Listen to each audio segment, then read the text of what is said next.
Get your ass in here. Okay, so funny story.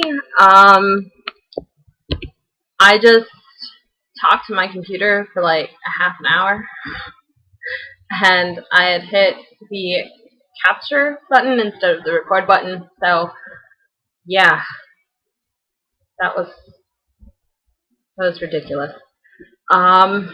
Anyway, so now I'm doing the update reel. So hopefully it doesn't sound like shit this time. Okay, so number one, I was really bad about updating on the last week of my time in Vermont. So that was the last week of June. I realized it's been over a week since then. So if I forget some shit, sorry. I remember my last full day in Vermont. My sister Sherry was there. She's my oldest sister. I have 3 older sisters, in case I haven't mentioned that before. And Sherry came up for the last few days. She got up on Walker and she did just fine.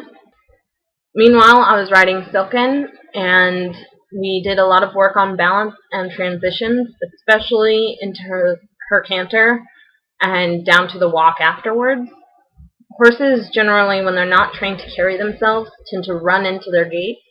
Canter is especially difficult for them because it goes walk, trot, and then canter. And a lot of horses can't go from walk to canter very easily if they're unbalanced and not carrying themselves.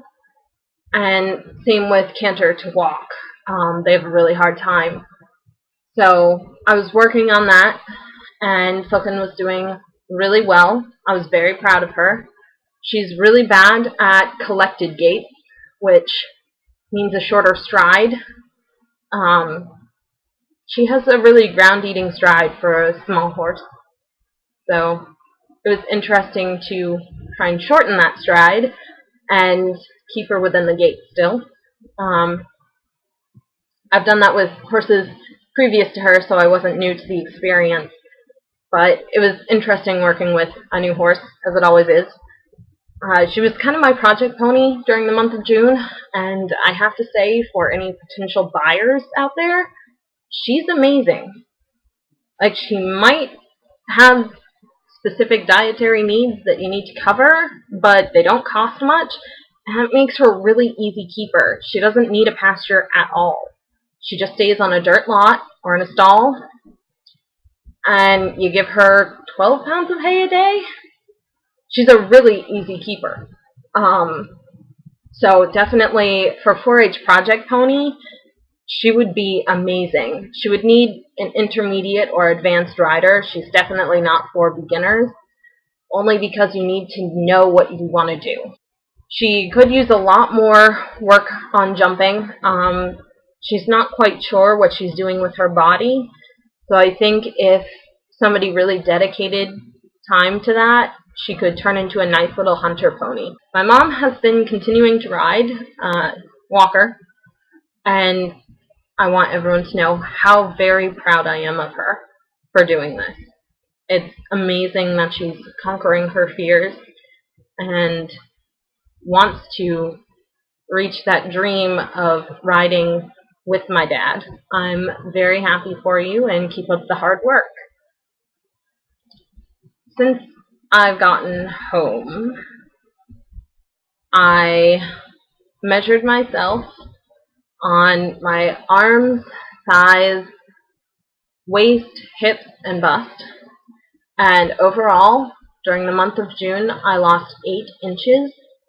And that's pretty freaking amazing for somebody with hypothyroidism. So I'm really proud of the fact that I've lost a lot of weight. So Chellis is graduating on August 3rd. I can't wait to see his parents again. They're going to come down for his graduation, and that will be fun. My friend Lyrium Wings from Tumblr mentioned something about a beach, and she sent me the information. So, yay! Speaking of Tumblr, I found an amazing account called Unfuck Your Habitat, and that's all thanks to, I believe it was Flying Graysons, and if it wasn't, I apologize. But I've decided that since our lease ends at the end of October, that I'm going to go through and unfuck my apartment. So I've worked a little bit on it already. I will do more today. And I finally unpacked my suitcase, I think it was 2 days ago. So it was a week after I got back. And I just didn't really want to deal with it. Okay, well, goodbye.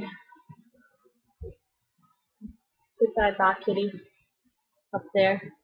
On my shoulder. Okay. Bye.